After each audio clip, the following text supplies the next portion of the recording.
Right, getting back to welcome to part two, joined by Ellis. But getting back to the situation at the moment with the top two box office men in the country, which is obviously Tyson Fury and Joshua. Where are they at in their careers now? We've got one into 12th month, we are a fight, other one into ninth month. So what's going on here? Yeah, a bit of sort of limbo mode, isn't it? So I think it was sort of pointing towards AJ was hanging about for that um, Jake Paul payday kind of thing, which obviously hasn't materialised now.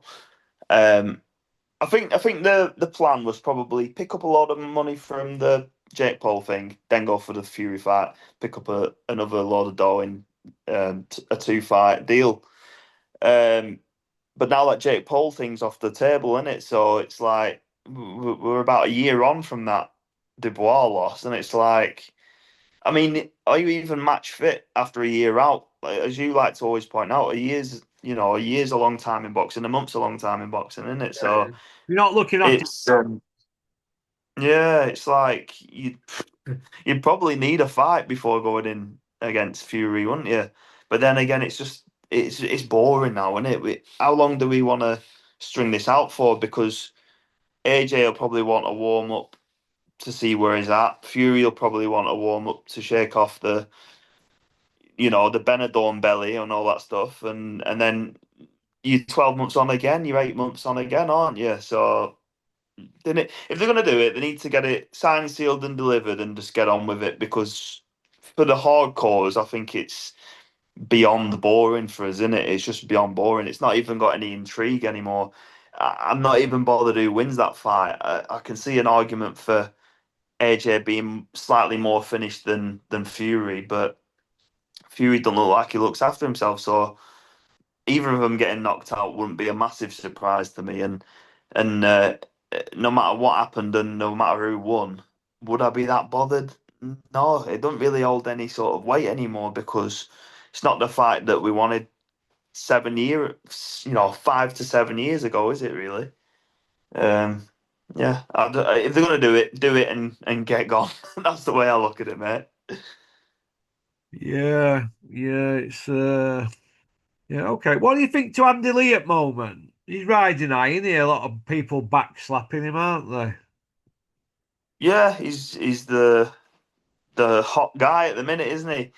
Personally, I don't mind him. I quite like him on commentary and stuff when he talks, and I like his inputs and stuff. I don't really know. I can't comment it on him as a trainer. I've not seen his training techniques in any depth or anything like that. But um, his results are speaking for him, aren't they? And he seems to have the winning formula. But it's a bit of a thankless task being a professional trainer, in it? Because you're the hottest thing since sliced bread, aren't you? Until someone loses, and a loss will come sooner or later, because he's training top level guys, isn't he? So a loss will come, and then it'll be oh, he's not the new Dark Lord. But so far so good, and I'm not gonna slag him off massively, Russ. I don't think quite liked him as a fighter, and I've always kind of liked his input whenever he's been on comms and stuff. So good luck to him, and we'll see how it goes. But he's riding high at the minute, isn't he? Yeah, oh yeah.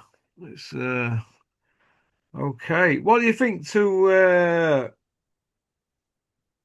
the situation with Fury though? Because he's retired again, and that's like, is it ninth or 10th? We buy into that. Yeah, it's depends how he wakes up that day, isn't it? But yeah, I don't know what he's kind of ruined his legacy for me by doing all this silliness of I'm retiring, I'm gonna give my money to charity and then don't do it. I'm gonna do this, I'm gonna do that. It just tarnishes him as a person. He comes across to me as someone who's like just unstable and like bipolar or whatever like that. And most importantly, is someone who you can't believe a word that comes out of his mouth. So it's hard to be a fan of a guy like that. If he just let his fighting do the talking, look, he can clearly fight. I'm not gonna.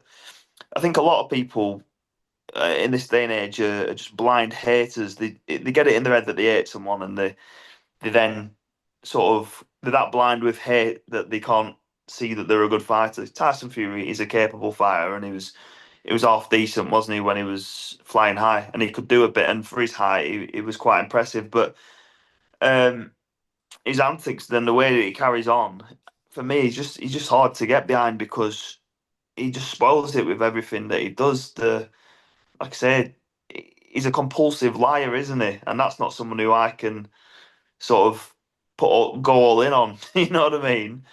Um, Yeah. I see. Do you think he's blown it with British fans? That's why they're having to go up Riyadh all the time. yeah, exactly. So when he had that resurgence of where he lost all the weight, and it was impressive and commendable and all the rest of it, he should have just said like, "Yeah, I've got the hunger for boxing again." But instead, he went down that mental health ambassador route where mental health and all the rest of it. And that won a lot of casual fans, didn't it? Because they're like, oh, look at this amazing guy. He's come back from mental health battles and whatever. But now all them people that he won over, they're like, oh, I'm sick of this guy. He's like Jekyll and Hyde. He's he's saying that he's gonna do this and he's gonna do that, and he just keeps lying and letting us down.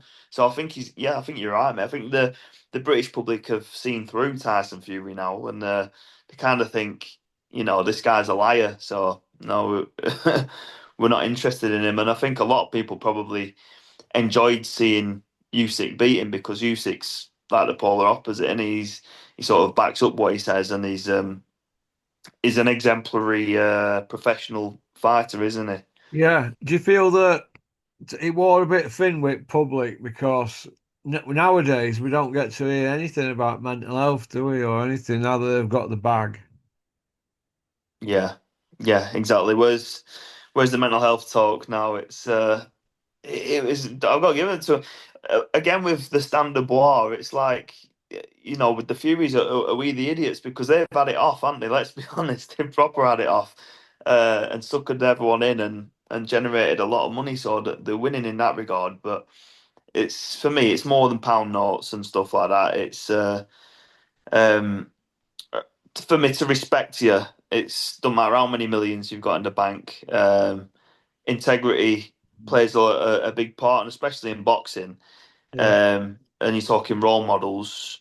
You know, you don't want your kid necessarily looking up to someone who just blows hot and cold. You don't know what this. They say one thing and then do another. So that's why Usyk is an exemplary world champion. Whether you like him or not, his style might not be for you, but the way he conducts himself is, like you say, it's a good example of a role model, isn't it? Yeah. Yeah. What do you think to Opataya? Rumours around him going to heavyweight. You think he's going for the money? Yeah, I saw an interview with him, and he said he's more into his goal is to do the cruiserweight thing and get that undisputed squared away first. But um, it's a weird one, isn't it? If you're a cruiserweight, you the natural sort of leap up once you've cleared up is to go up to heavyweight. And if he was to be offered an undisputed heavyweight title shot off the in his first heavyweight fight, he's not going to say no, is he? Whether he's a natural heavyweight or not, he's never going to say no because that's the pinnacle of the sport, isn't it? Cruiserweight's a bit of a. It's been a bit more lively the last few years, but it's a bit of a nothing division, isn't it? Heavyweight champion of the world is something that everyone can recognise. So, and it's let's be honest, it's the division that pays the super 100 millions, isn't it? So, I wouldn't rule it out seeing him jump in with Usyk or something like that, only if Turkey demands it, because Yeah. what Turkey wants, Turkey gets in it. But would it be a challenge? I don't know, mate. I don't know. What I don't think. about rankings? Do they mean anything now if Turkey just says no, I want that fight, or do they just bump the rankings up to make him happy?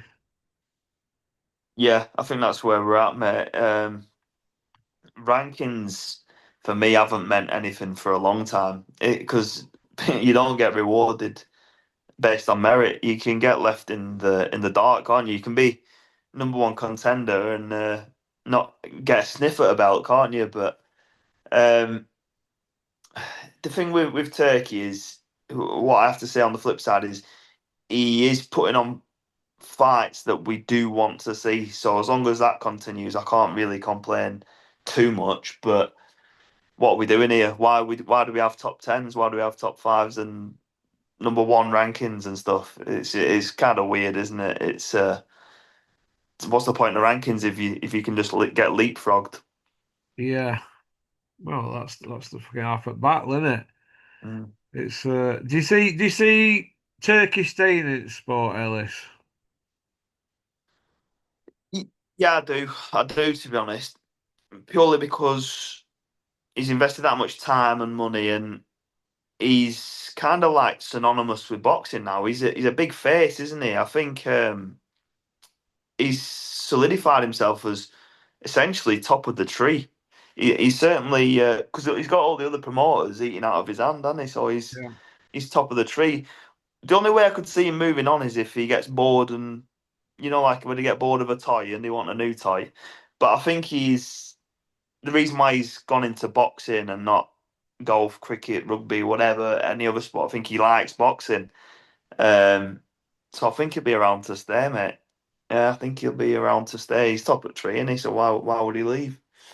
Well, yeah, I mean, they put a lot of money in, they've got to get it out now, haven't they? Yeah, yeah.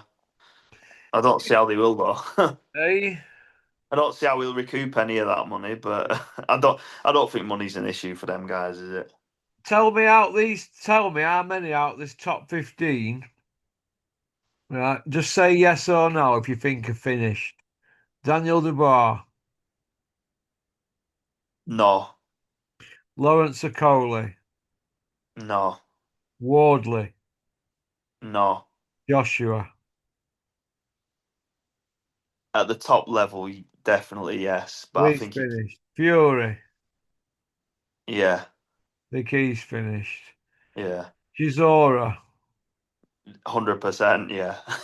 React Porte, No, Moses Atoma, he's not finished, is it? Joyce, yes, he's finished. Yui, Where we are now, yeah, he's finished. Dillian Whyte, Finished. Fraser Clark, No, he's still got something in him. Adelaide, Yeah, he's still got something in him. Solomon Dakras, Not seen enough of him, but yeah, he's young enough and he's still got something to give. Dave Allen. Not finished. We'll see what happens in this next fight. That'll determine it. Ask me again after his next fight, but at the minute, no, he's not Yeah, finished. so there's a lot of them there sitting on fence and ready for just falling over and it all being over. Where's the Mm, next generation? Where is the mm, next generation? Because if you look out at top 25, you're looking talking like Max, aren't you? yeah. People like that. So where are these next heavyweights? They're saying heavyweight division's booming. So I say, well, fair enough. You people are the experts, Adam Smith and Stomping Ground and all these expert people. We've not got a heavyweight champion. We don't Mm, have an heavyweight champion. We've got one world champion, Nick Ball. That's it. We've got you people like, we read them out here. Who's old are these? Joshua Fury, Chisora, Joyce. They're just a few hanging around there. Dillian mm. Whyte. Fraser Clark's 34 next birthday. Yeah, You know what yeah, I mean? yeah. So, do you know what I mean? The time waits for nobody, but all them millions invested in lottery money at the EIS and what we got to show for it. Yeah. No, you're right, mate. You're right. There's that. Who's the New Yorkshire one? Who's just come out of the amateurs? Who's supposed to be something decent? In I fact, forget what it's Fraser called. Clark's 35 next birthday, Fraser Clark. So he's no spring chicken, is he? He's 34 at the moment. Go on, you were saying, No. did you say? The what's his name now? Oh, Leo Atang, he's coming through, He's isn't he? had But one fight, hasn't he? yeah, yeah, it remains to be He seen might if have he's five anything. fights, go shag a bird, smoke a spliff, and then decides he wants to be a bad man. All Yeah, that can happen. I've seen it happen many times. You know what I mean? We hear all this hype about, and then they hit a few stumbling blocks where we're in a fight or in training and they lose momentum. Oh, so I want yeah. that don't mean no to him. They'll guide him to 15 easy ones, but he's a baby, isn't he? 18. If they're trying to talk him up as a Toma, an opponent for a Toma, he's way off. The 10 Well, years. what happened with uh Curtis Woodhouse's guy? He got beat, didn't he? He got beat, yeah. Yeah, yeah. Yeah, So great it's boxing. Wrong fight at the wrong time, but yet he could probably fight that kid again, Adrian King, and probably punch him up 3 times in the next 3 fights. Oh, yeah, over 3 months, they could have one a month and then punch him up. But yeah, yeah, he's just luck on night, isn't it? They reckon it could have gone either way. Some reckon he lost, but the old saying, it the setbacks pave the way for comebacks. He didn't get knocked yeah, out, did he? He didn't get embarrassed, but he is a kid. So yeah, yeah. Can come back. him and Mm, Kurt will go again. But I'm yeah, looking yeah, at cupboards. They're pretty bare. The cupboards, aren't they? Do you know what I yeah. mean? Kind of thing. Pretty bare. I mean, too much inactivity on here for me. Do you Too. think that'd be a good one, Russ? What's it called? Fraser Clark, Huey Fury. See Yeah, where they're both that'd at, be a good kind of one. thing. Yeah. It's That'd be alright, wouldn't it? against Yui.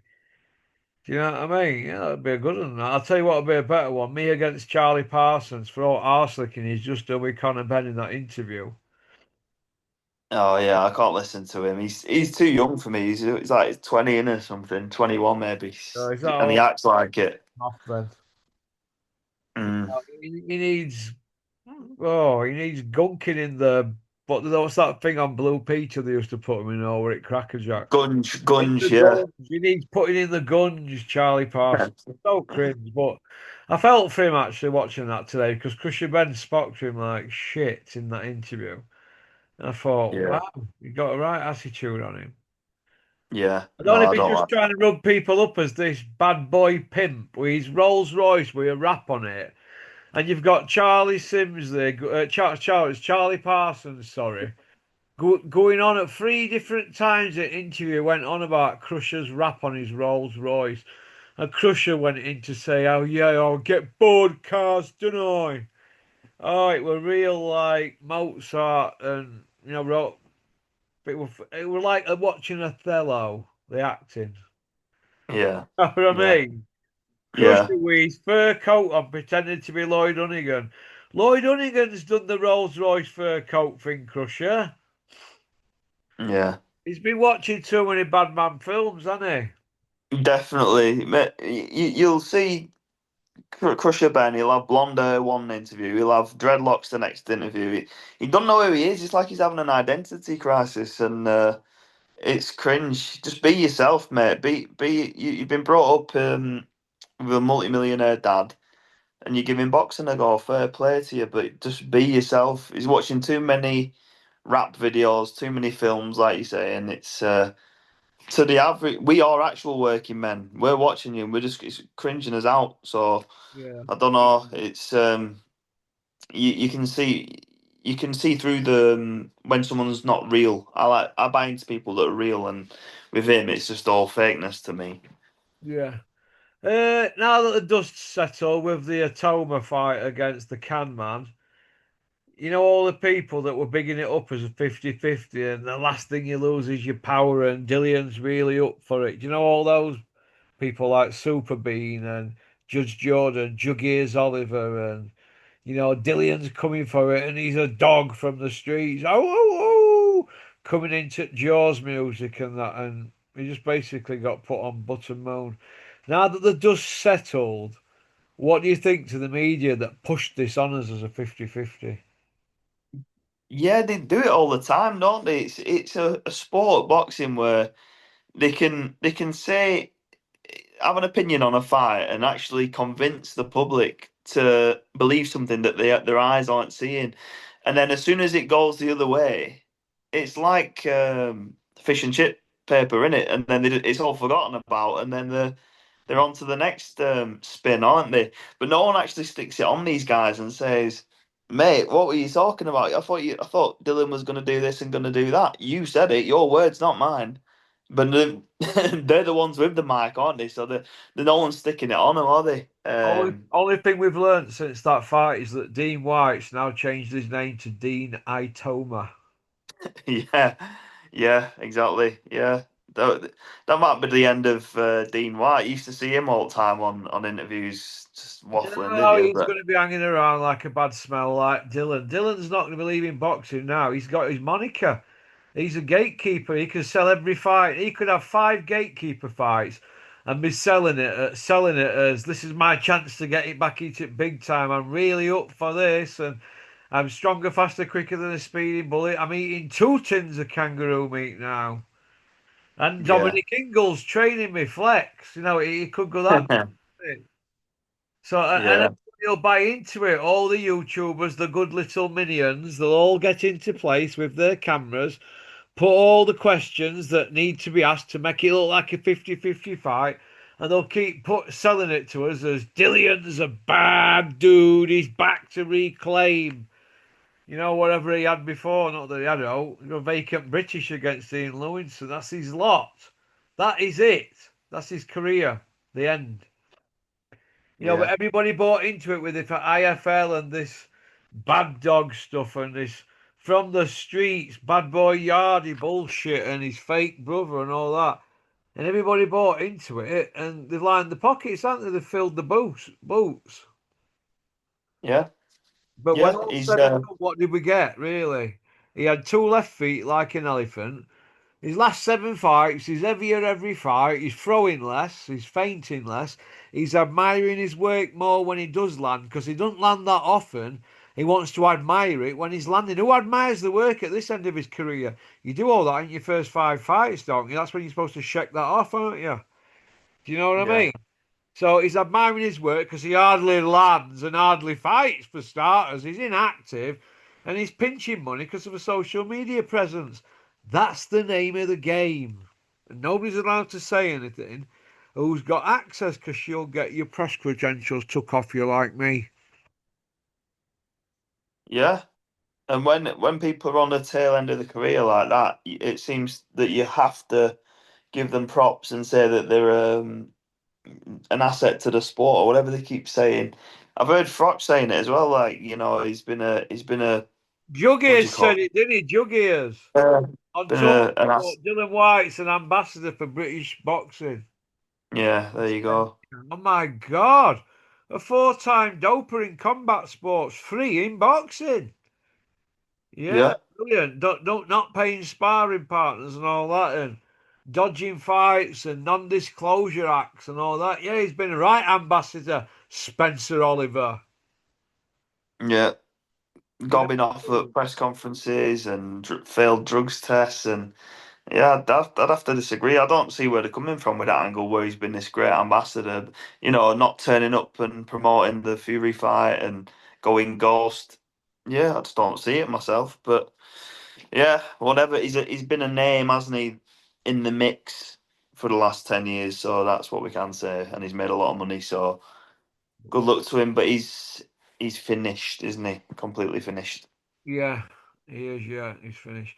Moving on then to other things. Crawford, Canelo, who you got, Ellis? Uh, do you know what? I'm seeing a lot of people are picking Crawford, aren't they? A lot of people. Um, my gut instinct when it first got made was Canelo will just be too big for him, and he's good. He's not just a lump. He's actually very very good, isn't he, Canelo? We forget that. He's hard to hit as well, but if anyone can do it, it's Crawford, isn't he? He's got the skills, and I think if Crawford is going to do it, he'll have to do it in a manner that resembles when Mayweather beat Canelo. Do you know, just outclass him and sort of bamboozle him and catch him in between shots and don't get hit with an awful lot yourself.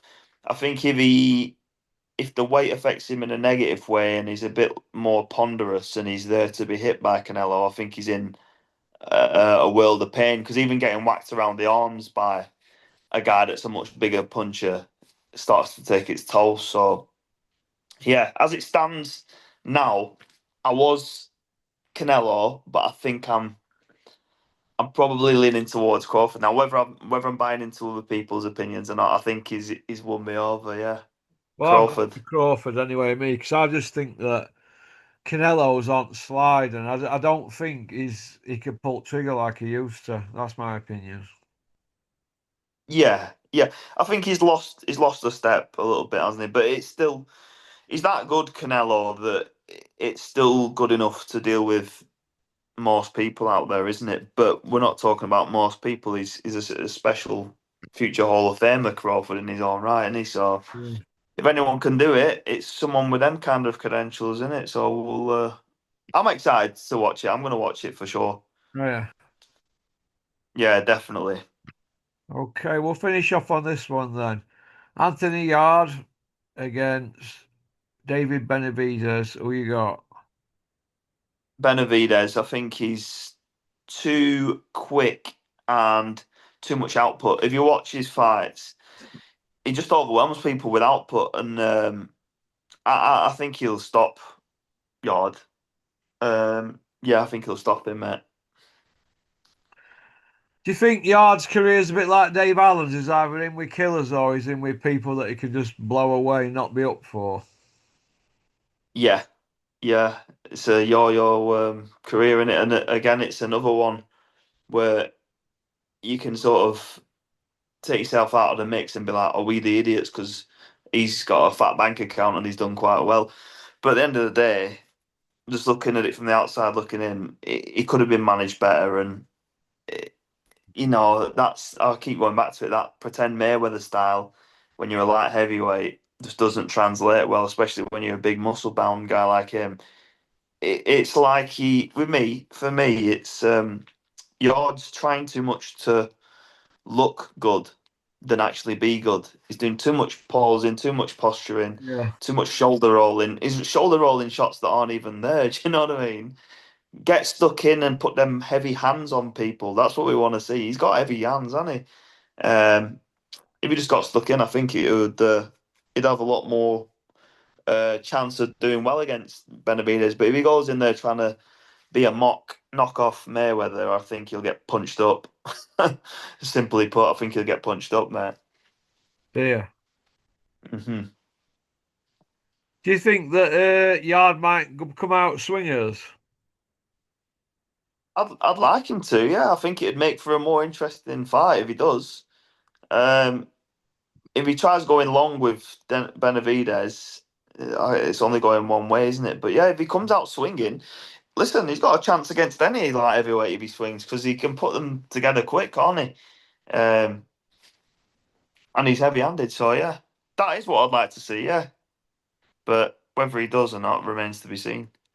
Yeah, God, if they beat Benavidez, Tunde Ajayi will be unbearable. He'll be screaming, Oh, dream it, believe it, become it. Lion bars in the larder. and what's he called? Spencer will be coming out with some video about how he told Oh no, he athletes to devised throw. the game plan and he told Yeah, yeah, Tunde Ajayi on the night of November the 12th, yeah, 2022. He told Tunde Ajayi over a couple of chicken wings and chips. He told yeah, Tunde Ajayi how it would play out, and it did. And that is on his great grandmother's, mother's, whatever's torsos, cats, dogs, deathbed. yeah. Yeah, yeah, oh mate, yeah, they'd be unbearable. For that reason, we need Benavidez to win, don't we? Well, I like Anthony Yard, and I am rooting for Yard, and he will be in my bet. You know, just trying to jazz me bet up, but he is not the favourite. And I would Yeah, say if I was to back with my head and not my heart, or bet by being greedy, I say Yard gets iced. That's what I'd say happens. I see he gets took out probably round 9, 10 or something in a yeah, tough battling performance. yeah. He's got heart, hasn't he? And Yeah. I think that's where the dilemma is for most sort of hardcore boxing fans because we don't hate Anthony Hard. I don't dislike him. I think he always comes across quite well. he's a bit vain and whatever and all the rest of it, but I think he comes across as a Yeah, nice yeah, guy.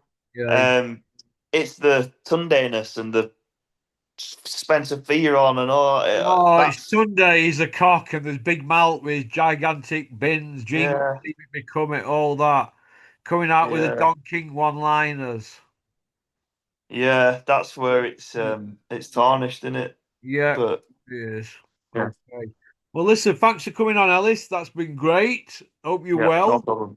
Have a great Yeah, good, good. day, mate. See you later, mate. Thanks for the chat. Thanks for liking and subscribing and leaving a comment. And peace out.